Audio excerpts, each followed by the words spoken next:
جەمال حەبیبوڵڵا فەرەج نازنا و بێدارە. موالیدی ساڵی 1947م کە ئەکاتە 70 ساڵ ئێستا لە شارۆچکەی تێوەڵایە لەدایک بووم. لە تەمەنی 4 ساڵیدا باوکەم ئەمری خوای کردووە. ئیتر دایکم لەگەڵ برایەکم لە خۆم بچووکترای هێناوی بۆ دەگاشەخانی لای بیارەی ئێستا کە ناحەیەکە بیارە بۆ خۆی. لەوێ ئەو وەختا قوتابخانە نەبوو، هاتم بۆ بیارە. لە قوتابخانەی بیارەدا قۆناخی سەرەتاییم تەواو کرد. لە ساڵی 1963دا پۆلی یەکەمی ئامادەیم لە هەڵەبجە تەواو کرد. زروف تێکچوو ئەم شۆڕژە پیرۆزەی ئێستاش گیرمان خواردەوە بەدەستیەوە. سەری لێ هەڵداین و ساڵێکم فەوتا لە هەڵەبجە توانای خوێندنم نەما. ئیتر بۆ ساڵی 1964 و 65 چوومە سلێمانی. پۆلی 2-3 ناوەندیم لە سلێمانی تەواو کرد. دوجار چوومە یانەی مامۆستایان دارالمعالمینی ئیبتیدایی لە 15 پێنجی 1969دا خوێندنم تەواو کرد. 2 ساڵدا نەمەزرام و کرام بە سەرباز. دوجار لە 24 دوی 1970دا تاین کرام بە مامۆستا، چوون بۆ دی سەرگەرد 6 ساڵ لێ مامۆستا بووم. دوای ئەوە 2 ساڵ لە پریس ئەو لای هەڵەبجە مامۆستا بووم. هاتمەوە بۆ هەڵەبجە، 2 ساڵ لە هەڵەبجەش مامۆستاییم کرد. خۆم نەقلی مجەمعی سیروان کرد چونکە خزمەکانم لەوێ بوون لە 1980 تا 88. لە 1986 فەسڵ کرام چونکە نەبووم بە جێیشی شەعبی. ماوەی 9 ساڵ فەسڵ کرام. کیمیاویەکە هات بەسەرا ڕۆشتین بۆ ئێران و ماوەی نزیکەی 7 ساڵێک مامەوە. دوجار کە هاتمەوە ماڵخانوەکەی هەڵەبجەی شەهیدم کاول بوو ئێستاش نەکراوەتەوە.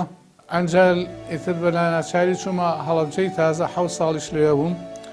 لە 2001ەوە دیسان ماڵم هاتەوە بۆ هەڵەبجەی شەهید تا 2010 ئیتر حەزم کردێمەوە بۆ خودماڵ. ئێستا ماڵم هاتووەوە بۆ خودماڵ لە 2010ەوە هاتوومەتەوە بۆ ئێرە و لە 2010ەوە خانەنشین کرام. ئیتر لەو وەختەوە تا ئێستا بە زۆری کات و وەختی خۆم بە خوێندنەوە و نووسین لە ماڵەوە بەسەر ئەبەم و ئێستاش ئەمەم کە ئەم بیت. بۆیە لا چنار نابم چونکە مامۆستایەکی ڕەفیقم وەختی خۆی پێکەوت بوو خۆشی ئەو چنارەیە بوو. ئەو ناوەی نیشانەکەشی پێوتر نەکەم چەند بەرەو چنارە کەسی بابیر و بۆچوونی من هەروەکو چۆن ئارد و برنج و خۆراکەکان پێویستن بۆ لەش، کتێبخانەش پێویستە بۆ فکر و بۆ ڕۆح. وەڵا هەر ئەبێ هەمان ڕەنگ بێت چونکە ئینسان ناتوانێت خۆ ناکرێ هەر یەک جۆر کتێبی بێ. بە تایبەتی دنیای ئێستا دنیایەکی فراوانە، ئەنجالایەنەکانی ژیان زۆر و زەبەنن. ئینسان پێویستە لە هەر بوارێکا لە بوارەکانی ژیانە شتێک بزانێ و بوونی ئەو کتێبانش خوێندنەوەیان بۆ شارەزابوون لەو بوارەی ژیان پێویستە. لەبەرەوە ئەبێ لە هەموو جۆرە کتێبەوە بێت. لە ڕاستیدا ئینسان بەپێی بۆلوان بۆی چەند بۆی بلوێ خەریکی خوێندنەوە بێ هێشتا هەرکەمە، چونکە عیلم معریفەت کۆتایی نایە. ئەنجا گۆڕانکاریەکانی ژیان هەمیشە بەڕێوەن، شتەکان هەمیشە لە تازەبوونەوەدان. لەبەرەوە ئینسان پێویستی بە خوێندنەوەیەکی هەمیشەیی هەیە. و من وای بێ باشەزانم ئینسان ئەوەنە ئەچێ بە ناو بازار و لە ناو شاخانەکان وەختەکەی خۆی باتە سەر دانیشێ لە ماڵەوە شتێک بخوێنێتەوە جوانترە، چونکە ئەوەی کە ئیخوێنیتەوە پاڵفتەی مێشکی ئەو کەسانەی کە نووسیان.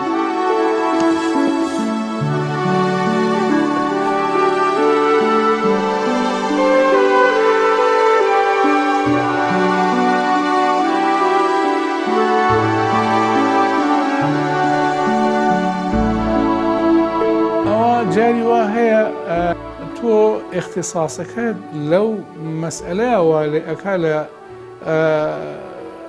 مەسەلەن زۆر بچیتە سەر جۆغرافیا یا تاریخ یا زمانەوانی یاخۆ ئەدەبیات.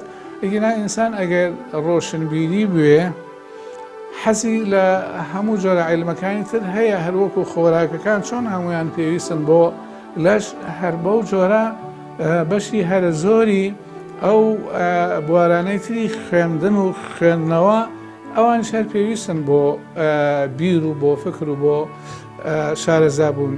لەبەرەوە وا چاکە ئینسان هەموو جۆرە کتێبێکی بوێ، بەڵام کتێبێک کە دەرەقەتی بێت بتوانێت بیخوێنێتەوە وەلەی تێبگا و کەڵکی لێوەربگرێت. خەڵک ئێستا ڕووی کردۆ بەلای سیاسەتەوە، سیاسەتێک کە لە ڕاستیدا نە بنەمای هەیە، نە ئەنجامی هەیە، نە ئەزانی بەرەو شوابە. هەر لە ئەنجامی ئەو سیاسەتە هەڵەیەشەوە کە لە وڵاتەکەمانە پەیڕەوی ئەکرێ، خەڵک لە عیلم و معرفەت و ئەدەب تۆراوە و خەریکە خەڵک سەری لە یەئسەوە دەرەچێت. ئینسان کە گەیشتە حاڵەتی مەئیوسی و بێ ئومێدی و بێهیوایی ئیتر ڕێ لە بەختی خۆی نابە. ئێمە ئێستا بڕۆ لە چاخانەکانە گەنجەکانمان دانیشتوان هەر ئەوەنە پارەی ببێ بگاتە چاخانێتی خۆ کار نییە ئیش بکە. ئەنجا ئەڕۆیتە ئێوێش سەیرەکەی لە مەراقی خۆیان. من چۆم لەم ماوەیە چوومەتە چاخانەیە نزیکەی 30 کەسێکی تیا بوو، سەلامەکەی جوابە نانەوە، چونکە کەس سەربەز ناکاتەوە، هەموو کەسێک خەریکی مۆبایلەکەی خۆیەتی خسوێتە سەر ئەنتەرنێت ئیتر مەگەر خۆی بزانێت سەیری چێکە. بەخوا خەڵک تااقەتی شتی بە کەڵک و بە باشی نییە بخوێنێتەوە. ئێمە هەمومان بەجارێکە ژیر و ناژیرمان، گەنج و پیرمان لە مطالعە و خوێندنەوە تۆراوین، چونکە خوێندنەوە لە کاتێکە ئەکرێت کە مێشک ڕۆح ئاسوودە بن. ئێمە مێشکمان خەریکە ئەتەقێ ڕۆحمان ئازاراویە. ئەو ڕەوتە ئیسلامیە لەو ڕۆژگارەدا من شومەناوی ڕەوتێکی جوانی پاکی گونجاو بوو لەگەڵ ڕۆحە، لەگەڵ فکرە، لەگەڵ واقعە، لەگەڵ دنیابینیدا پەروەردەیەکی زۆر شیرین و ئینسانیانەی تیا بوو. ئیتر هەر ڕەوتەکە خۆی بەشێک لە ئەرکەکەی کە ئەکەوێتە سەر فەرد خوێندنەوە و ڕۆشن بیرکردن و بەرهەم هێنانە. وەڵام من هەر لە دەرمعلمیندا بووم لە 60ەکانە هەوڵمدا کتێب کۆ بکەمەوە، بەڵام خۆ دەزانی زروفی کوردستان، بارکردن و ماڵسووتان و شەڕ و ئاژا و ئەمانە وای کرد زۆر لەو کتێبە کۆنانم تیا بچەن و ئەتوانم بڵێم دروستکردنی کتێبخانە من ئەگەڕێتەوە بۆ دوای ساڵی 1995 کە لە ئێرانەوە هاتمەوە و ئیتر تا ڕادەیەک زروفی کوردستان جۆرە جێگیریەکی پێوە دیار و هەرچەند بە تەواوەتی نەبوو، چونکە ئەوە بوو حیزبی بەعس لە کوردستاندا دەسەڵاتی نەمابوو کە گیرمان خواردوو بەدەستەوە. بەڵام لەو مولاش هەر ناکۆکی بینی لایەنەکانی کوردی ئەویش هەرگیر و گرفتێک بوو. لەبەرەوە تا 1995 نەمتوانی من کتێبخانەیەکی دیاریکراوم بکەم.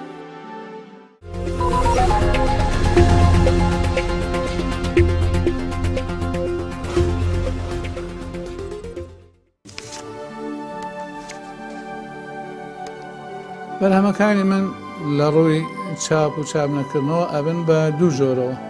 ئەمانەی کە ئێستا ناوەکانی هێنم بۆ جەناوە چاپ کراون، بەڵام پێویست ناکە ساڵ و ئەمانەکەیان بڵێم. یەکەم بەرهەمم سروەی بێداریە شیعرە، دووهەم بەرهەمم ناڵەی هەڵەبجەیە شیعرە، سێهەم بەرهەمم دیاری بێداریە شیعر، چوارم بەرهەم ئافرەت و شاعریدان لە ئیسلامدا، پێنجەم ئافرەت و میراتی لە ئیسلامدا، شەش ڕەنجی بابردوو چیرۆکێکە لە سلێمانی چاپکراوە، حەوت بەرەو بەختیاری ئافرەت تا ئێستا 6 بەرگی چاپکراوە، 12 بەرگە. هەشتام بابەتێکە بە ناوی هەورامان و هەورامی واتۆ وەڵینا، ئەمە زیاتر هەورامیە، 3 بەرگە هەرسێکی چاپکراون، ئەنسی تۆتی کوردی چاپیکردن. ئەنجا بەرەو بەختیاری ئافرەت وتم 3 بەرگە هەرسێکی چاپکراوە. سوورە هەراڵە هەورامانی دیوانێکی شیعری هەورامیە. وەرقۆڵ قاموسێکە، قاموسی هەورامی سۆرانی، یەکەم جار لە تاریخی هەورامیان کە شتیوا ڕووبە بەشی یەکەمی چاپ کراوەتە لە خوای خوارەوە دیارە دواتر نیشانتانان. ئەنجا ئیسلام لە نێوان نەزانی ڕۆڵەکانی دەسەوسانی زانەکانیدا تەرجمەیە. وشەنامە فەرهەنگ ئەو قاموسەیە کە بەرگی یەکەم و دووهەمە ئەکادیمیای کوردی لە ساڵی 2010دا چاپی کرد. پشکە و ناڵەی بێداری دیوانە شیعریەکە دەرکەوتنی نیشانەی نێرومێ لە زمانی هەورامیدا بەرگی سێهام بێدارکەرەوەی بانخوازانی ئیسلام تەرجمەیە دەواازەی شیعرناسین خۆم دامناوە لە گوڵزاری مەتەڵی هەورامی هەروەها بەرگی یەکەمی ڕێزمانی ئەورامی لە بابەت ڕێزمانی ئەورامی و باسی ناو و جێنا و ئاوەڵناوەکە و تەرجمەی قورئانی پیرۆز بە هەورامی کە ئەمەیە ئەوە چاپکراوەکان چاپ نەکراوەکانیش ئەمانەن بەرەو بەختیاری ئافرەت 6 بەرگماوە ڕۆشنبیری ئەدەبی ڕازە و گەشت و ژیوای من ئەوە مێژووی ژیانی خۆمە ناڵەیەک لە واقعی ئەمڕۆی مسلمانان گەزیزەی تەمەن شعرە باقە و وێوڵە چنوورە شعرە دیوانێکی شعریە لە دوای تنگانە کوشهاتی دێ چیرۆکە هیوای گومبوو چیرۆکە ئەو چایی کە لێنەندا چیرۆکە زامی دڵەکەم ساڕێژ بوو چیرۆکە نامەیەک لە بەندیخانەوە چیرۆکە ئاخۆ بەمە قەرزەکەم دابێتەوە چیرۆکە ئەنجا سێ کتێب لە باسی دەردە دەرونیەکانی ئینسانەکان یەکێکیان ناوی لە لێم ناوم لێ ناون دەردە دەرونیەکان یەکەمیان لە خۆبایی بوون ئەلغڕور دووهەمیان خۆپەسەندی ئەلعوجب سێهەمیان خۆ بە زلزانین ئەتەکەبر ئەنجا ئەدەبی زارەکی هەورامی یعنی ئەدەبی شەفایی ئەدەب لە نێوان سوود و زیانەکانیدا چاوگ و کردار لە شێوەزاری هەورامیدا خەرمانی سۆز و بیر کۆمەڵێ مەقالاتی دوور و درێژە بە سۆرانی کتێبان و کەسایەتیانێک وەرگێڕانێکی کتێبێکی سەید قوتبە بۆ وولەکاو قورئانی هەرچی کەلیماتی قورئانە کراوە بە هەورامی بەرجیە پاشارۆ کۆمەڵێ مەقالاتە هەمووی بە هەورامی نووسراوە گەشت نامەی ژیانی من بە سۆرانیە چوارزاراوەکەی قورئان تەرجمەی کتێبێکی ئەبوعەلای مەودودیە هەوارگە و ئیملێ هەورامیە چۆن ئیملای هەورامیان نووسیت ئەنجا کۆتاییان پەیام و هەورامانی کە ساڵی 2002 ماوەی دەمانگ ڕادیۆی پەیامی دەنگی یەکگرتوون بەڕێوە ئەبرد کردومە بە کتێبێک ئەمە ئەو نووسینانن کە من نووسومە هەورامیەکان لەو ڕۆژەوە هەن دیندار بوون لە زەمانی سەردەشتیا زەردەشتی بوون لەو ڕۆژەشەوە کە ئیسلام هاتووە مسلمان بوون دیندارێکی باش و چاک و پاکن ئەنجا حەقی خۆیانە بە زمانەکەی خۆیان لە قورئان تێبگەن کەواتە ئەمە ئەرکێکی ئاینیە بۆچی هەموو کەسێک هەموو تیرێک هەموو عەشرەتێک هەموو زمانێک قورئان تەرجمە کراوە بۆ لای ئەوان بۆچی بە هەورامی نەبێت توانای تەفسیرم نەبوو بەڵام وتم چاکتر ئەمەیە تەرجمەیەکی بکەم لەبەرەوە بۆ یەکەمین جار لە تاریخی هەورامیەکانە کراکە ئەمە تەرجمەکەیەتی تەرجمە و قورئانی کەریمی ناوم لێ ناوە ئاو گیان بۆ ژاری ئەمە لەلایەکە و لەلایەکی تریشەوە زمانی هەورامی خەریکە مەترسی تیاچوونی دروستە بێ بە تایبەتی لە عێراقدا هەر لەو ساڵی 1970ەوە کە حکوومەتی باز هەورامانی وێران کرد و هێنانی ئەم دەرسەی شارە زۆر ئێمە کەمینە و برایانی سۆرانی زۆرینە ئەگەر بێت و بەو شێوەیە هەر بڕوا هەورامی تیا ئەچێ بەڵام قورئان نامرە هەرگیز نامرێت تا ئەم کەونە کەونوێ قورئان نامرێ منیش کاتێک کە قورئان تەرجمەیەکەم بە زمانەکەی خۆم کە هەورامیە زمانەکەی من ئەچێتە پاڵی قورئان و صیفەتێکی نەمری وەرەگرێ وەڵام من بە بەردەوام خەڵک هەر شتم لێ پرسێ لەم مەنتقەی هەورامانەکە هەورامانی ئەمدی و بە تایبەتی بۆ هەورامەکان بووم بە سەرچاوەیەک ئێتە هەر لەوانە بیگرە کە لە کۆلێژا بە تایبەتی ئەوانەی لە زمانی کوردیە ئەخوێنن هەموو ساڵێکیان قوتابیەک بۆ باسە جیاوازەکانیان کە ئەبێ بەحث بنووسن یان بۆ لام سەبارەت بە ئەدەبیاتی هەورامی بە زمانی هەورامی بە شارەزابوون لایەنەکانی ژیانی هەورامی و ئیتر کتێبی تریش هەیە کەسانیان ئەپرسن و داوای کتێبەکان و ئەیبەن و جاری وا هەیە ئیتر ئەفەوتێ و جاری وا ئەیهێنەوە بە بەردەوام خەڵی استیفادەی کردووە لێ جارێکیان دانەیەکم هەبوو دەسنووس بوو کچێک لە یەکێ لە جامعەکانی کوردستانی خۆمانە ئەی خوێن ساڵی چوارەمی هات بردی وتم ئاخر ئەمە یەک نوسخەیە دەستنووسە بە ئامانەت ئەدەمێ بیێنیتەوەتی باشە. ئیتر ئەو ساڵە ئیشم پێێنە بۆ ساڵی دووهەم ویستم چاکی بکەم، هەرچەند گەڕام بۆی لە ماڵەوە دیار نەبوو، حەچی گەڕاین خۆم خێزانم گەڕاین دیار نەبوو. دەستم ئیتر ناچار بووم، دەستم کرد بە نووسینەوەی سەر لە نوێەوە نووسیم، چاپم کرد، کەوتە ناو بازار. ساڵی نوێیەکی بە دوای ئەوە بەسەر چوو سێرەکەم مامۆسایەکی ڕافێقم وتی مامۆسا کتێبێکی تۆم کەوتوتە لە، وتم چۆن لەکێ کەوتە لا؟ وتی لە هەوڵجەم لێ وەرگرت لە پێش 2009 هاتمە ئێرە لە 2014 بۆی هێنامەوە سێرەکەم ئەوەیە کە فڵانە کەس بردی فڵانە کەس بردی.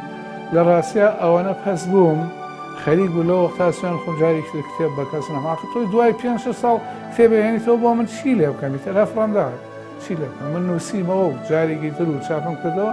یعنی ئەم جۆرە دەردانش هەیە. ئەدەب خۆی وەکو هەر کە ناوی کەلیمەی ئەدەب کەلیمەیەکی پاراوە لەسەر زمان، شیرینە، خۆی ئەگونجێنێ لەگەڵ ڕۆح و دڵی ئینسان و دەرونی ئینساندا. ئەنجا لە ڕاستیدا من لە شوێنانی تر وان باس کرد و تومە ئەگەر عیلمەکان هەموو تەشبیهکەی بە ئینسانەکان لە ناویانە ئەدەب وەکو ئافرەتەکان وایە، ئافرەتەکان ناسک و تەڕووپاراون بە شێوەیەکی واخوا وا خەڵقی کردووەن. دەی دیارە لە ڕووی جوانی و ناسکی و پاراییەوە ئافرەتان لە پیاوان ناسکتر و پێگەیوترن. هەروەها هەرگیسا و هەرگیز عیلم ناتوانێت جێگەی ئەدەب بگرێتەوە. عیلم عەقڵ ئەدوێنێ، فکر ئەدوێنێ، بەڵام ئەدەب ڕۆح و گیان و مەشاعیر و ئەحساسی ئینسان ئەدوێنێ.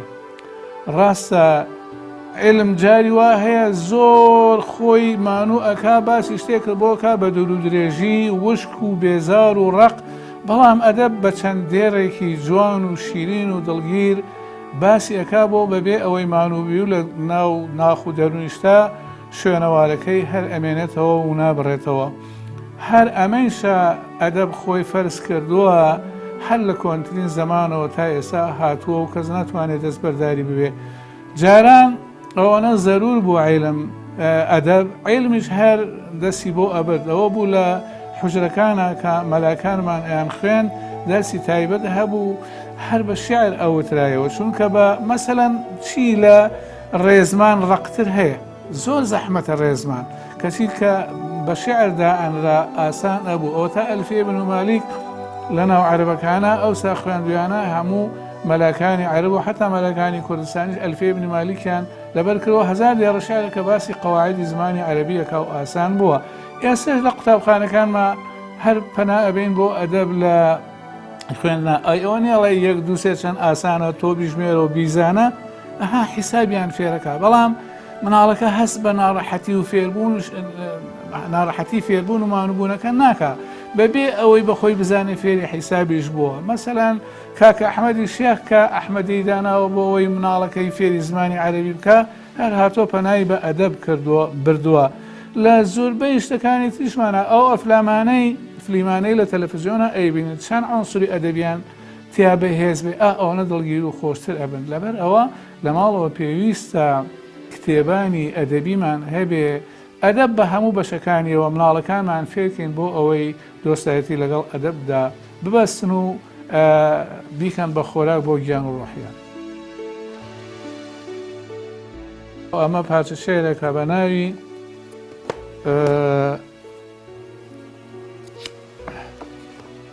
مشتاقی وەتەن، یعنی ئارزوو تاسەی نیشتمان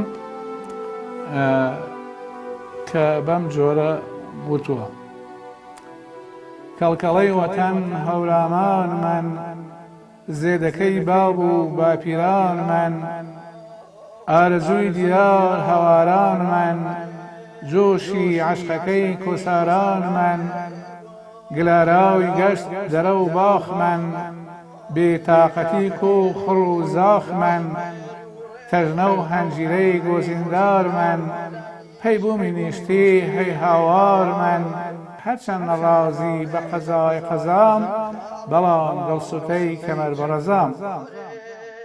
کەڵکەڵەی وەتەن هەورامان من، تاسەی دیێنی دەگاشە خاون من هانە کەناتر هانە و ڕازا من مڵگە و ئاسکۆڵا و لانەوازا من هاوی باخچە میرانە شوێنی ویرم ساناڵی جافا و پەی تۆ زویرم چێڕە چێڕی چێڵ قاق بە قاق بەیدەق گامە خەڵەنە شەبەک کەرا شاق بە خەیاڵ تاوی و ئینانیش نارە ورد ڕاتەی کەر و ڕۆودا شارە ملەگا درێژە نەخش و نیگا من خەیاڵ و سوبحی تاوێرەگا من ساتێ و قەڵاتێم هانە گوزەردا پەیوێم مەوێرو بەوەراوەردا ملە خانەگا چاگۆ دیارن چوار وەزەش ماشی وەرزی وەهارن دەرە و دووکەڵا تا سەردەرەوەن وەنی یا بلچی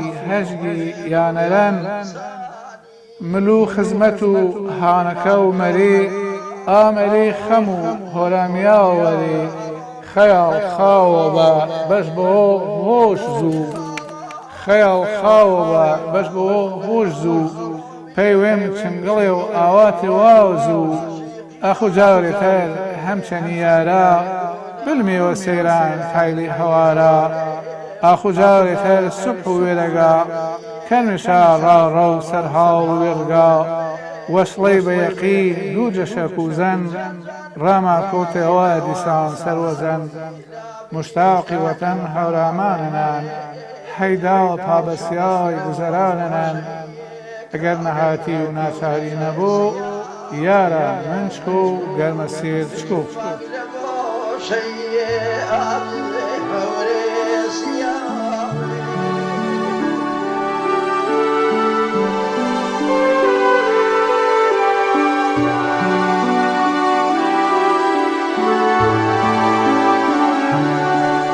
وەڵا من پێم خۆشە هەموو خوێنەوارێک بە پێی توانای خۆی مطالعە بکە چەند بۆی ئەلوێ ئەوەنە مطالعە بکە بەڕاستی خوێندنەوە ئەتوانێت سەقافەت بە ئینسان بە ئینسان بە خوێندن ڕۆشنبیری دەست ناکەوێت مەسەلەن من چوومەتە دارالمعەلمین هەر ئەوەنە فێر بووم کە شت بخوێنمەوە شت بنووسم و توانای تێگەیشتنم هەبێ ئێتر ڕۆشنبیر نەکراو ئەوەش کە ئەمڕۆ لە جامعە دەرەچێ هەروایە تەنها کلیلی خوێندنەوەی دراوەتە دەست بەڵام ئیتر کردنەوەی دەرگای ڕۆشنبیر بوون و عیلم و معرفەت لە مطالعایە لەبەرەوە دەوامەوەیە ئەوانەی کە خوێنەوارن هەمیشە مطالعە بکەن مطالعە شەر نییە لە کتێبە قورسەکانە ببێ لە هەموو ئەسێکە مطالعە ئەکرێت و خوێندنەوە ئەکرێت و ئەمڕۆیش کتێبخانەی کوردی تا ڕادێک لە چاو 20 ساڵ 30 ساڵ لەمە پێشتا دەوڵەمەندتر بۆ و ئینسانەتوانێت ئیستیفادە بکە وەسایلی